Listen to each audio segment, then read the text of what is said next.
weird looking weather. It's so blue on one side and super cloudy on the other. Let's see if there's gonna be rain. I don't think it will though. And what's going on today?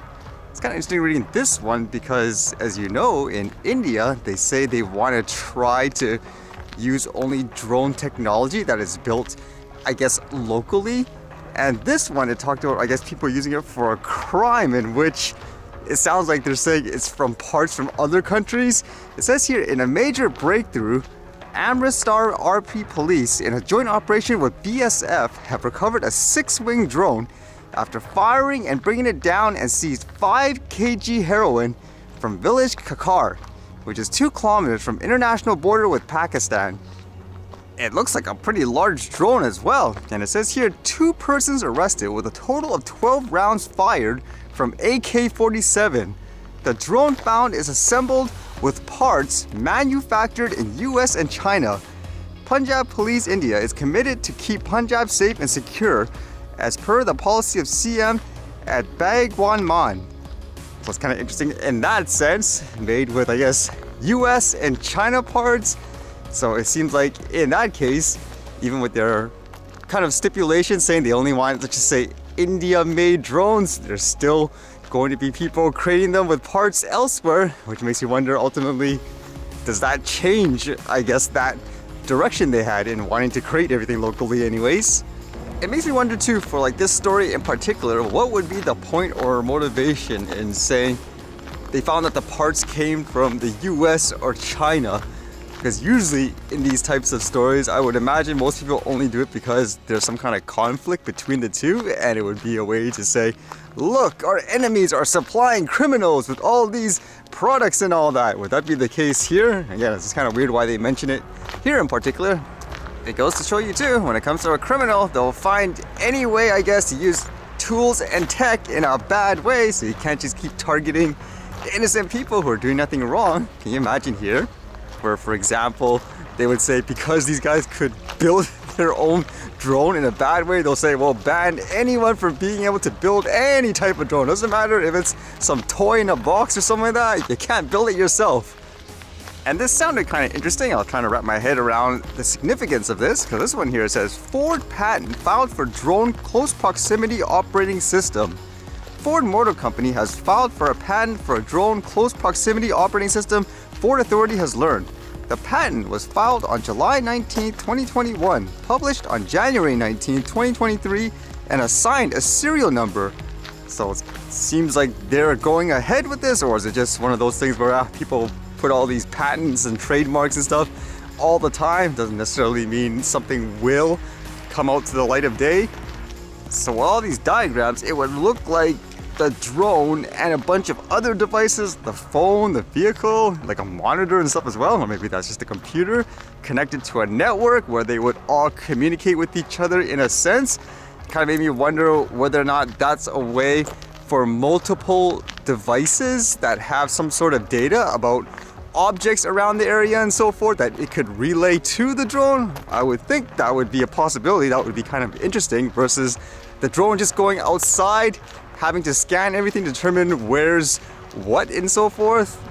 Less reliance on just optical sensors, I suppose. And then again, in terms of these diagrams and explanations, it says here, determining a change in drone flight status that involves a rotor of the drone being active, determining presence of a mobile device with a designated clearance area established around the drone, preventing the drone from landing when an object such as a human, mobile device, and or other similar object are detected in the designated clearance area. That's kind of an interesting thought, where it could be around a mobile device telling it, hey, you're not allowed here or something like that. It says providing a warning message to a user of the mobile device to clear away from the designated clearance area, detecting that the mobile device and the user are not within the designated clearance area, causing or permitting the drone to land, detecting a kill signal emitted by the mobile device when the mobile device is located inside the designated clearance area after the drone has landed. Yeah, so it seems like it's more a way to determine whether or not this is good to fly. I could imagine it might be used for things like delivery and stuff like that too. Like, here's the permission. If you give it like the yes from the proper phone and all that, then it will have permission to go. Imagine if this got into the wrong hands though. It says deactivating a rotor of the drone when the kill signal is received, and determining that a user of the mobile device is co-located with the mobile device by detecting a physical interaction between the user and the mobile device. Is it kind of like one of those solve this CAPTCHA to make sure you're real?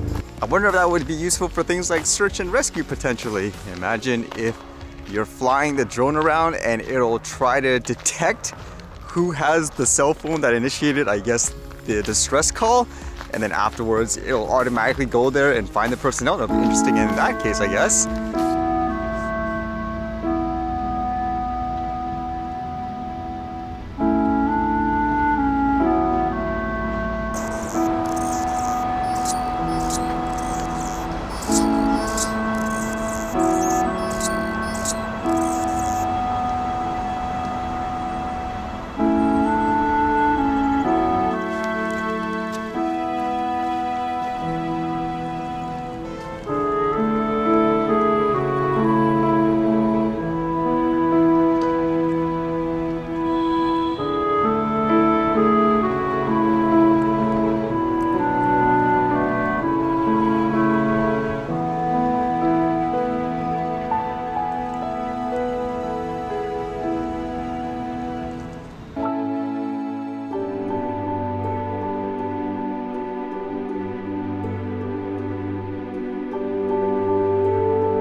Alright, see you guys later.